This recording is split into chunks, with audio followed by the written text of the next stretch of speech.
The village chief thought he had won when he dragged away the widow's last bags of grain, leaving her children to starve while he prepared a private feast.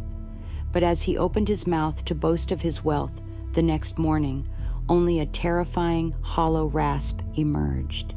He soon learned that greed doesn't just harden the heart, it can steal your very soul and your voice along with it.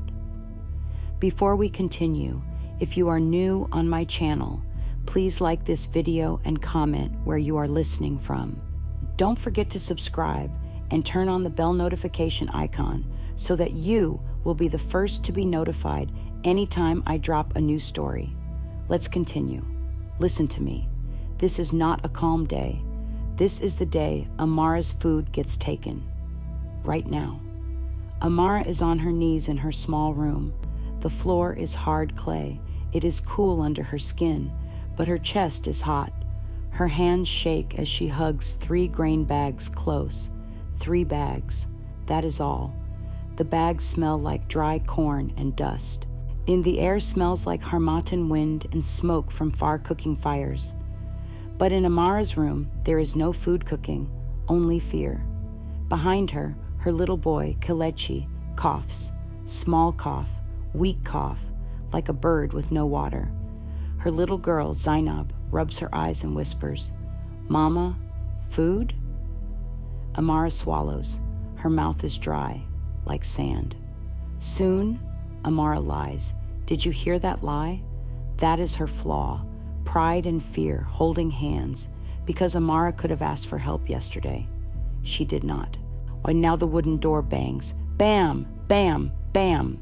A deep voice outside says, "Open! Village tax!" Amara's heart jumps so hard it hurts. She looks at the door.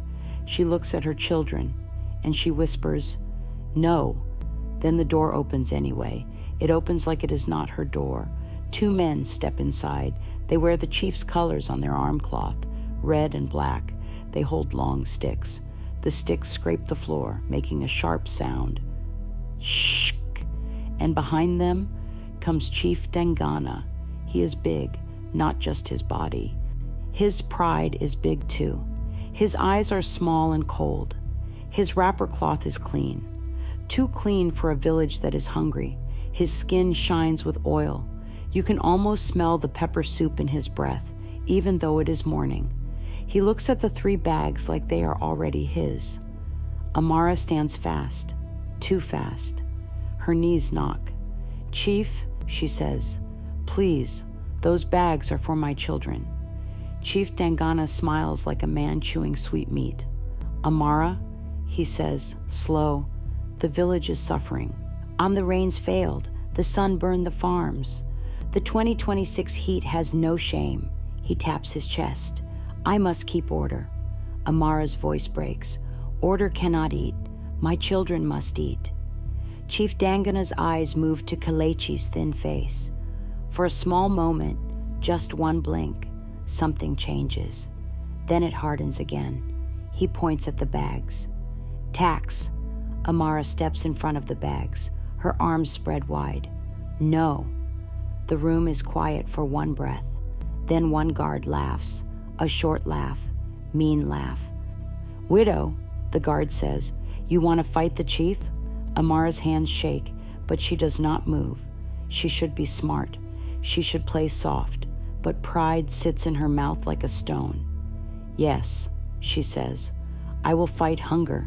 I will fight you. I will fight shame." Chief Dangana's smile drops. His voice turns sharp. "You talk too much for a woman who owns nothing." Amara feels that line like a slap. Her face burns. "I own my children," she says, "and I own my sweat. I worked for this grain." Chief Dangana steps closer. His shadow falls on her cracked clay pot in the corner. That pot is old. It has a long crack on the side, like a scar. Amara uses it to store water. Now it is almost empty. The crack leaks. Drip, drip, drip. Chief Dangana looks at the pot. Then he looks at Amara. He says, very soft, "You see that pot? It cannot hold water. That is you." Amara's eyes sting. but she lifts her chin, and she says a line you will remember. A cracked pot can still carry life. Chief Dangana snorts. He waves his hand. The guards move. Amara screams, "Stop!" She grabs the first bag with both hands. A guard grabs the bag too. They pull. The rough bag rubs Amara's skin. It burns her palms. Kalechi starts to cry. "Mama!" Zainab runs to the bag and holds it with tiny hands. Her small fingers press into the sack. "Please," Zainab whispers. "Please." That word hits Amara like thunder. Because Amara hates begging. But her child is begging now, and Amara's pride still tries to stand tall. Amara shouts at the chief, "You have barns. You have yams. Why my 3 bags?" Chief Dangana leans down, close to her face, so close she smells bitter cola and oil. He says, "Because you are easy."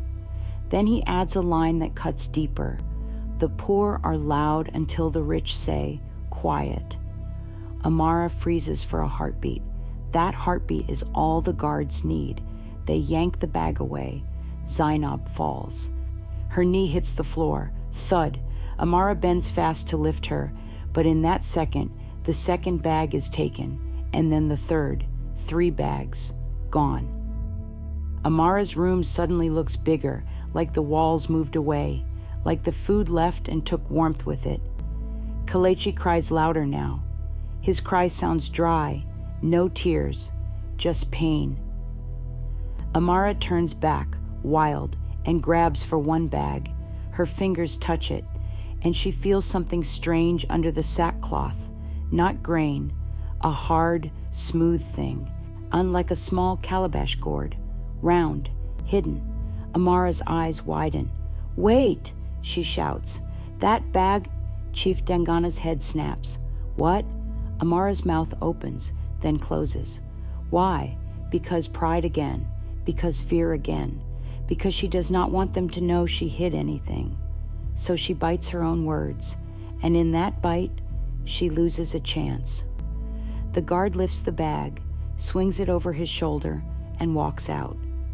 Chief Dangana watches Amara like she is dirt. He says, "If you want food, go beg the elders, or go to the river and drink your tears." Amara's hands curl into fists. She wants to jump at him. She does not. Not because she is calm, because she is scared, and because her children are behind her. Chief Dangana turns to leave. At the door, he stops. He looks back and says, smiling again, "By sunset, I will eat well, in peace." Then he adds the third line you will hear in your sleep. "In this village, my word is food." And he walks out. The guards follow. Their footsteps fade. Tap, tap, tap. The room goes quiet. So quiet you can hear the cracked pot leaking. Drip, drip, drip. Amara stands still. Her body feels empty. Then Zainab touches her mother's leg. "Mama," Zainab says, small voice, "are we going to die?" Amara's throat tightens. She wants to say, "No." But she cannot lie again. Her pride is hungry too, but her children are hungrier. Amara kneels and holds both kids. She feels their ribs through their shirts. She whispers, "Oh, we will live." But even she is not sure. Outside, a rooster crows. The sun climbs. The heat comes fast, like a hand on the neck. Amara wipes her face. Her hands smell like sackcloth and dust. She stands up, and this is where the choice comes. She can run to the elders and beg, or she can go to the chief's house and fight. Pride says, fight. Fear says, beg. Love says, do anything. Amara looks at her cracked clay pot. It is almost empty, but it is still dripping, still trying. Amara takes the pot and shakes it. Only a little water moves inside. Splash, splash. She thinks of the hidden hard thing she felt inside the bag. That was not grain. So what was it? And why did the chief look surprised when she almost spoke? Amara hears footsteps outside again. not heavy like guards, light, quick. Someone is near the window. A child's voice whispers, "Auntie Amara, it's me, Sani." Amara goes to the window. Sani is a small village boy, maybe 10. His eyes are wide like someone who saw fire. He whispers fast, "I saw them take your bags to the chief's back room, not the storehouse, back room." Amara's heart beats hard. "Why?" she whispers. Sani swallows. His throat moves up and down. He says, because the chief said one bag is special. He said, don't spill it." Amara's stomach turns. Special? That hidden hard thing. Amara grips the window frame. The wood is rough under her fingers. "Sani," she whispers, "and did you see what was inside?" Sani shakes his head fast, but he leans closer and says, "I heard him tell the guard, if she talks, we finish her." Amara's blood goes cold. Finish her? For grain or for what she hid? Amara steps back from the window. She looks at her children. She looks at the empty floor where the bags were. Then she hears it, a new sound from far away. Drums, slow, like warning. Boom, boom, boom. That is the chief calling people. That means the elders will meet soon. That means the chief will speak soon. And Amara suddenly knows something that makes her legs shake. If the chief speaks, he will lie about her. He will say she refused tax. He will call her a rebel, and the village will turn on her. Amara grabs her cracked clay pot and ties a cloth around it. She lifts her chin, tears in her eyes, dust on her face. She whispers to herself, "If his word is food, then I will take his word away." Then she hears heavy footsteps again, right outside her door, and a voice she knows too well says, "Open up, widow." The chief's voice. Back already. Why is he back? And why does his voice sound different, like something is stuck in his throat? Amara's hand freezes on the door. Her children cling to her dress, and the knocking starts again. Bam, bam, bam.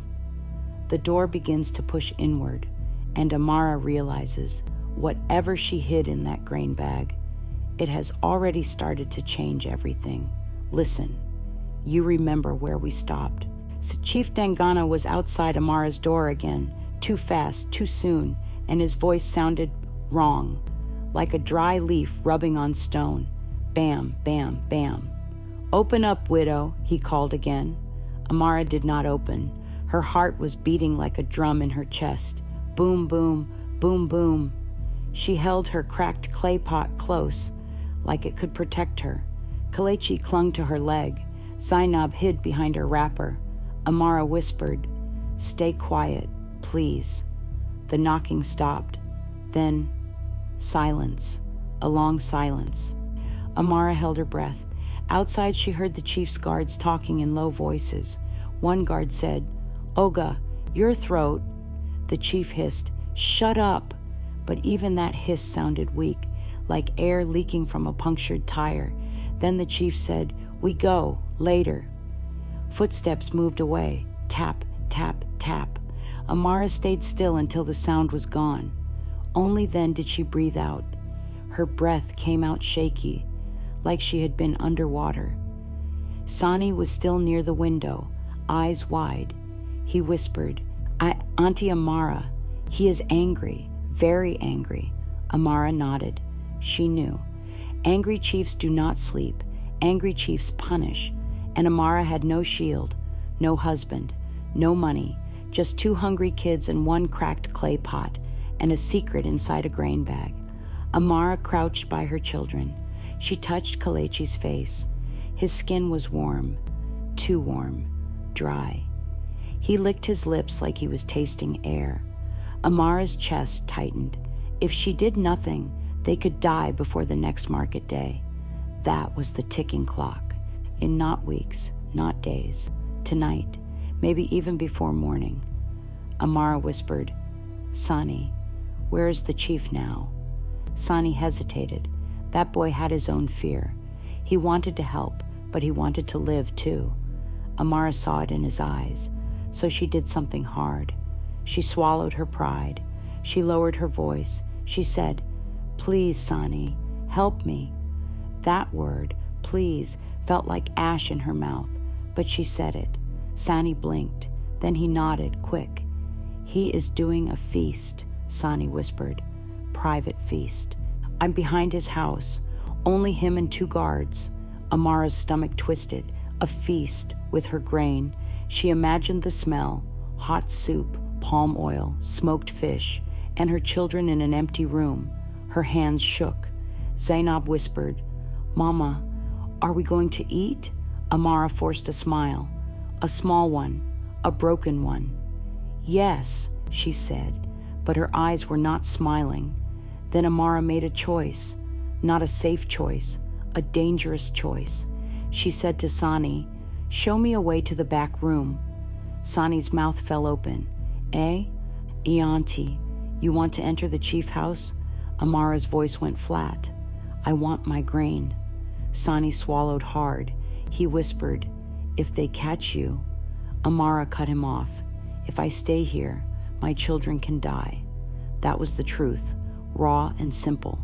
Sani looked at Kalechi, looked at Zainab. Then he nodded again. "Follow me," Sani whispered. Amara grabbed her cracked clay pot. She did not know why she grabbed it, but it was hers. It was the last thing that still felt like control. And she took a small rope too, a thin rope used to tie sacks. Her hands remembered tying grain bags tight. Now her hands wanted to tie something else or someone else. She told her children, "Stay inside, lock the door." Zainab's eyes filled with tears.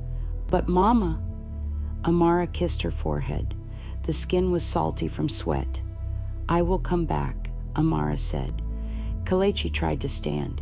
His legs wobbled. Amara's heart cracked like her pot. She pushed him gently down. "Stay," she said. Then she left. Outside, the air hit her face like hot breath. The harmattan dust was in the wind, dry and sharp. It got in her teeth, grit. She followed Sani through a narrow path between 2 mud houses. They walked low, fast, quiet. Sani whispered, "Don't step on dry sticks. They snap." Amara nodded. Her feet felt heavy, but her fear made her move. They passed a small shed. Inside, goats bleated softly. Meh, meh. Somewhere far, a baby cried. A sad, thin cry. This whole village was hungry, and the chief was feasting. They reached the back of the chief's compound. Amara smelled smoke, good smoke, food smoke, pepper and oil. Her stomach growled so loud she froze. Grr. Sani looked at her, worried. Amara whispered, "I'm fine." But she was not fine. Her body was screaming for food, and her mind was screaming for justice. Sani pointed, a small window. "Back room," he whispered. Amara crept closer. Her hands were cold even in the heat. She peered in, and she saw it. Her grain bags. In all 3, torn open, grain spilled on the floor like sand on a beach. And in the middle of the spilled grain was the hard thing, a small round calabash gourd, polished, dark. It had a thin string tied around it, like a necklace, like a charm. Amara's breath caught. She had not seen it fully before. Now she could. Sani whispered, "What is that?" Amara did not answer, because that was the secret. She had not told anyone, not even the elders, not even her late husband before he died. She had found it months ago, buried near an old tree behind her hut. It was not food, but it felt heavy, important, like trouble, and she had hidden it in the grain bag, thinking it was safer there. She was wrong. Now it was in the chief's hands, and the chief was the kind of man who loved special things. Amara's fingers tightened on her rope. She whispered, "We take it back." Sani shook his head fast. "No, they will kill you." Amara's jaw clenched. Then she did something brave and foolish at the same time. Her flaw again, pride. She thought, I can do it alone. She said, go home, Sani. Sani grabbed her wrist. Auntie, no, I brought you here. I can't leave you. Amara looked at him, a small boy, scared, but still standing. Amara felt something shift inside her, a small crack in her pride, like her pot's crack. She whispered, okay, stay, but do what I say. Sani nodded hard. Amara listened. She heard voices from the feast area, laughter, and the chief's laughter was loud. Ha ha, ha, ha. Then it changed. It broke. It turned into a cough, a hard cough. Ko, ko. One guard said, Chief, drink water. The chief tried to speak. He said something, but it came out strange, like a man pushing words through mud. Bring my cup. The guard laughed, nervous. Chief, your voice. The chief slammed something. Clang.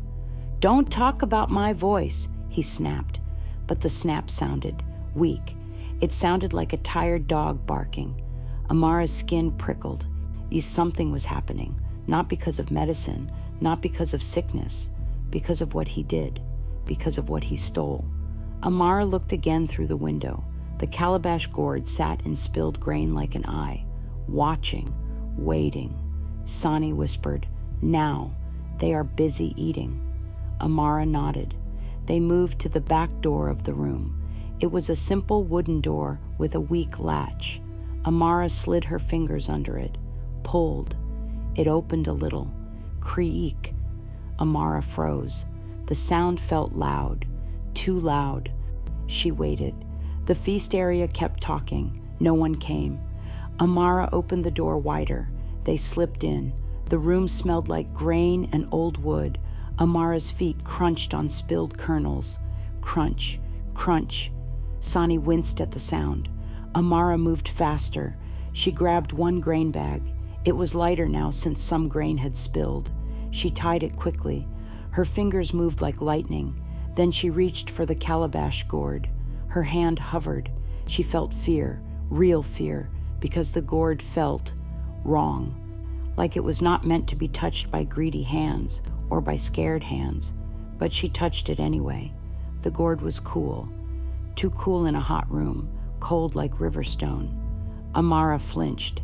Sani whispered, Auntie, your hand? Amara whispered, quiet. She tied the gourd into the bag with the rope, deep inside. Hide it again. Then she grabbed the second bag, then the third. Her arms ached, but she did not stop. Then, a shadow fell across the doorway. A guard. He stood there, chewing meat. His mouth was shiny with oil. He stared at Amara, at Sani, at the bags. His eyes went wide. What are you doing? He shouted. Amara's blood went cold. Sani gasped. The guard lifted his stick. Amara did not think. She moved, fast. She grabbed her cracked clay pot. Yes, she brought it and swung it. The pot hit the guard's arm. Thunk. The pot cracked more. A piece chipped off and fell, but it worked. The guard yelled, Ah! His stick dropped. Amara shoved Sani. War run? They grabbed one bag together and dragged it. The grain inside thudded. Thud. Thud. The guard screamed, Chief! Chief! From the feast area, chairs scraped. Feet ran. The chief's voice tried to rise like thunder, but it did not. It came out as a broken sound, a harsh, ugly rasp. What, P. It sounded like a dying radio, like air tearing. Amara's stomach flipped. She did not look back. She ran.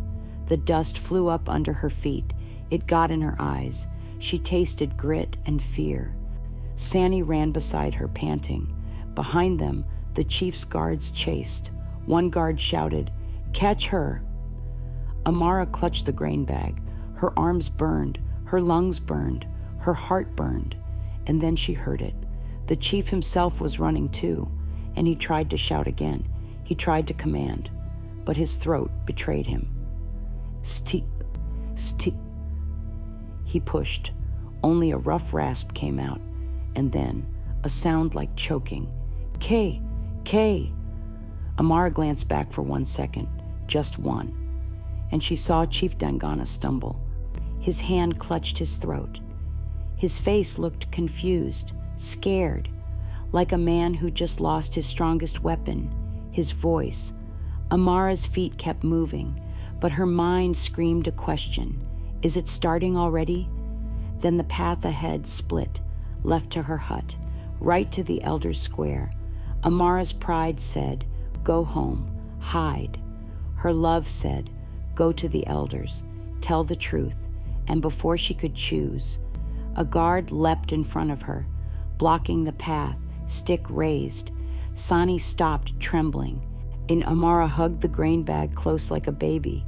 The guard snarled, give it! Amara's cracked clay pot hung from her arm, broken, leaking. Drip, drip. Amara's throat tightened. Her eyes locked on the guard. Then she heard the chief behind them. He tried to speak. He tried to command the guard, but only a terrible whisper came out, a ghost sound. And the guard looked back, confused, not obeying, because he could not hear the chief. Amara's breath caught. This was the moment. And the moment power started to slip, Amara stepped forward, and she said, very low, very clear, if he cannot speak, who will you fear now? The guard's eyes widened, and he lifted the stick anyway. It swung down toward Amara's head. And we stop right there, because the next second will change everything. The stick is coming down, right at Amara's head. You can almost hear the air cut.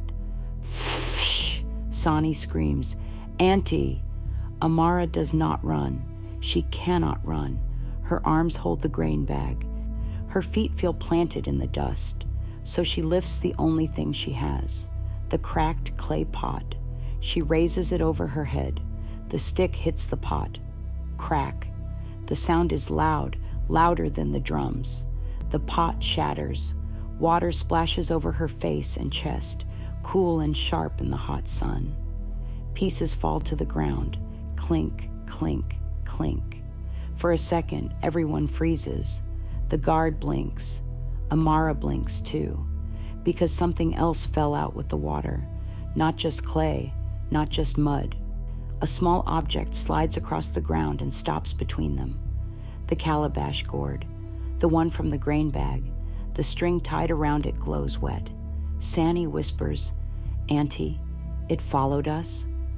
Amara's chest tightens. No. She had hidden it inside the bag, but when the pot broke, she now sees it. The rope she used to tie the bag had been looped around the pot's neck by mistake while she ran. She carried it without knowing. Now it lies in the open sun. The guard looks at it. His face changes. Fear. A real fear. He steps back. Don't touch it, he whispers. Amara hears footsteps behind. Chief Dangana arrives, panting, sweating. His wrapper is dusty now. His face is not proud anymore. It is pale. He points at the gourd and tries to shout, Pick it up. But his voice betrays him. Only a dry, broken rasp escapes. He grabs his throat. His eyes widen. He tries again. Nothing. The guard hesitates. He looks at the chief, then at Amara, then at the gourd. And for the first time in many years, he does not obey the chief. The chief's power is slipping, like sand through fingers. The morning sun rises higher, and people are gathering, because the drums called them. The elders meeting. Men and women step into the square. Old Mama Bisi leans on her stick. The blacksmith wipes soot from his hands. 2 farmers whisper to each other. They all see it. The chief, the widow, the broken pot, and the strange gourd in the dust. Someone says, What is happening? Amara's heart pounds. This is the moment. If she stays quiet, she loses everything. If she speaks, she risks everything. Her flaw fights inside her. Pride says, handle it alone. Love says, tell the truth. She remembers Kalechi's weak cough. She remembers Zainab's question, "Are we going to die?" Amara steps forward. Her voice shakes, but she forces it steady. "The chief took my grain," she says. The crowd murmurs. Chief Dangana opens his mouth wide. He tries to shout, lies, but the sound that comes out is horrible, a hollow scraping, like dry leaves dragged on ground. Har! He coughs, hard. Ke! He bends over. His hands clutch his throat. The healer, old Baban Kem, pushes forward. He squints at the chief. "Speak," the healer says. The chief tries. Nothing. The healer's face grows serious. He touches the chief's neck, feels the skin, feels the pulse. Then he steps back. Slowly, the healer says a line everyone hears. His body is alive. Yeah, but his words are dying. The crowd gasps. A woman whispers, "Who can silence a chief?"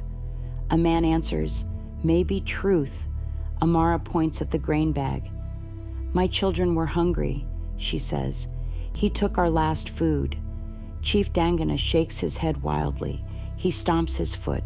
He tries to command the guards, but no one moves because no one can hear him, and fear needs sound.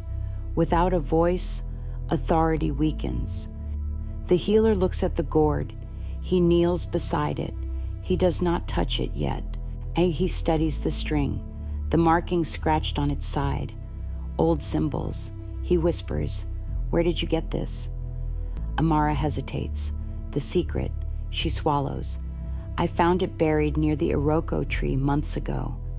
The healer closes his eyes, then opens them wide. He looks at the chief, then at the crowd. Then he speaks. "This is a talking charm, not magic to hurt, magic to reveal." The crowd leans closer. The healer continues, slow and clear, so all can hear. It listens to words spoken near it. It keeps truth. And when a greedy tongue lies too much, the tongue refuses to work. A wave of whispers spreads. The chief shakes his head hard. He points at Amara, angry, but he cannot say anything. Only a ragged breath escapes. The healer lifts the gourd gently. The air feels cooler around it, even in the sun. He says, "Chief Dangana, did you steal her grain?" The chief opens his mouth. Silence. He forces sound. Nothing. His face reddens. Sweat rolls down his temples. He tries again. A tiny whisper comes, barely sound. "No," but the gourd trembles in the healer's hand. A soft rattling noise, like seeds shaking inside. The healer nods. The charm rejects false words. The crowd erupts. "He lied. He took the food. His barns are full." The chief backs away. Fear now lives in his eyes. Not pride. Fear. Real fear. He looks at Amara, not as a widow, as danger. Amara steps forward slowly. She says, "Calm now. You used your voice to frighten us." She pauses. "You used your voice to take food." She points gently. "And now your voice is gone." The chief collapses to his knees. Dust rises around him. He reaches toward the healer, pleading with his eyes. The healer sighs. "Medicine cannot cure a sick heart," he says softly. Then he speaks another quotable line. "When words feed on lies, the mouth starves." The guards step away from the chief, not protecting him anymore. The power has shifted, but something else happens, unexpected. Sani steps forward. In the small boy, he holds a small pouch. He says, trembling, I saw him hide more grain behind his sleeping room." The crowd gasps again. Twist. More grain. The chief shakes his head fast, but he cannot deny it. The healer looks at the elders. The eldest elder lifts his staff. He says, "We will search." 2 men run to the compound. Moments pass. Hot wind blows. Dust stings Amara's eyes. Then the men return, carrying sacks, many sacks, more than 10. The crowd roars in anger. "Ah, you starved us." "You lied!" the chief cries silently. Tears stream down his face. He tries to speak. Nothing comes. He pounds his chest. No sound. Amara watches him. Her anger softens. Just a little, because now she sees not a monster, but a man broken by his own greed. The healer returns the 3 grain bags to her. He bows his head slightly. "Feed your children." Amara grips the sack. It feels heavy, warm, hopeful. But she notices something. The chief's voice is still gone, and even after truth is known. And she whispers, almost to herself, "Will he ever speak again?" The healer hears her. He answers quietly, "That depends on whether he learns to listen." The chief lifts his head. He looks at Amara. His lips move. No sound, but his eyes beg forgiveness. Amara stands still, because forgiveness is harder than hunger. And the sun climbs higher. The day is not over. The village must now decide, punish him or spare him. And Amara must choose too, justice or mercy. And that choice will shape every life in the village. The whole village is quiet. No drums now, no shouting, only wind-moving dust across the square. Shh. Chief Dangana kneels in the dirt. His fine cloth is no longer fine. Dust clings to it. Sweat runs down his face. His lips keep moving, but no sound comes, not even a whisper. He looks at the elders. He points at his throat. He begs with his eyes. And you know something? For the first time in his life, no one is afraid of him. The eldest elder rests both hands on his staff. He says, slow and steady, "Power without kindness becomes hunger." The people murmur softly. Amara stands with her grain bag in her arms. It is heavy. She feels the weight through her shoulder. Not just food, responsibility.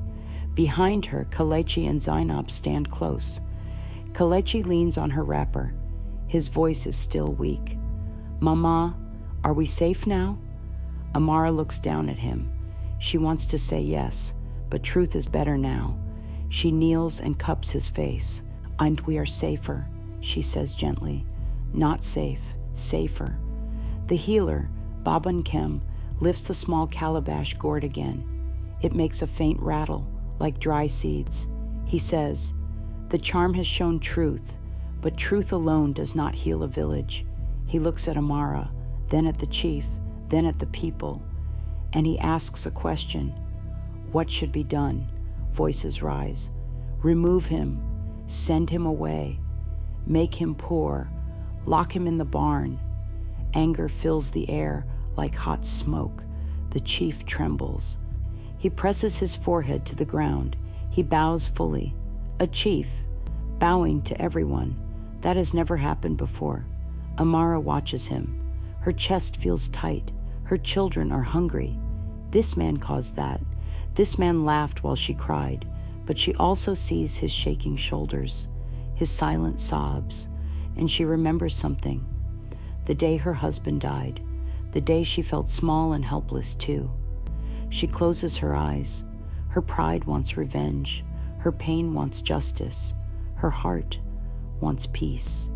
Zainab tugs her wrapper. "Mama, will he take our food again?" Amara opens her eyes. She looks at the chief. He shakes his head fast. He hits his chest. He points at the grain, then pushes it toward her. Giving, not taking. He cannot say sorry, so he shows sorry.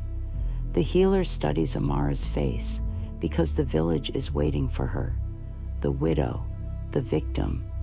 Her words now matter more than the chief's, and she knows it. Her hands shake slightly. She steps forward. The square goes silent, and even the wind seems to pause. Amara speaks slowly. "This man hurt us." She pauses. "My children almost starved." Another pause. "But if hunger taught me anything," her voice softens, "it is that empty hearts hurt people too." The crowd listens closely. Amara points at the chief. He used his voice like a weapon. She looks at the villagers. so we must not become the same. The blacksmith frowns. You want him free?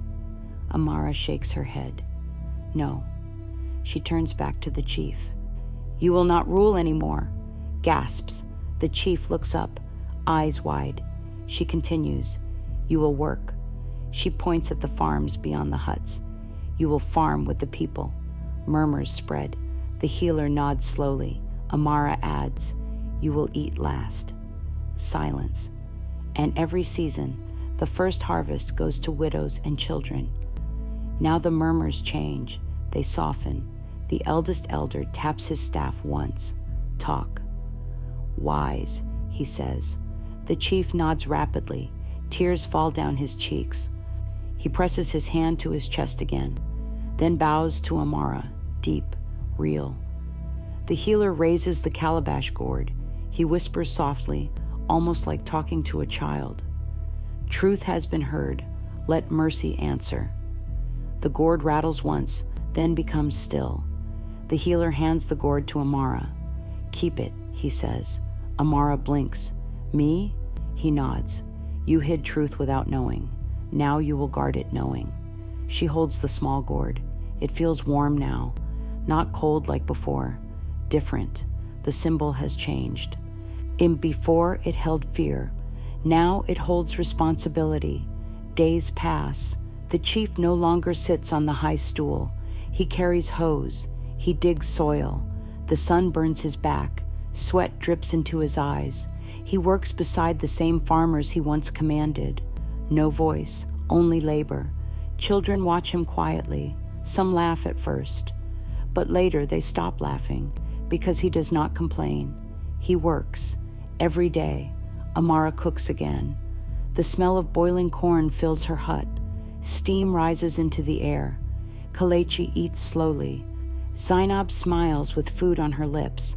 That smile is brighter than any gold. Sani visits often. He helps fetch water. One evening he asks, Auntie, will the chief ever talk again? Amara looks at the setting sun. Orange light touches the village. She answers, maybe when he learns the value of words. Weeks later, during a small gathering, something happens. The chief is carrying a water bucket. He trips. The bucket falls. Water spills on the ground. He grabs his toe and suddenly shouts, Ah!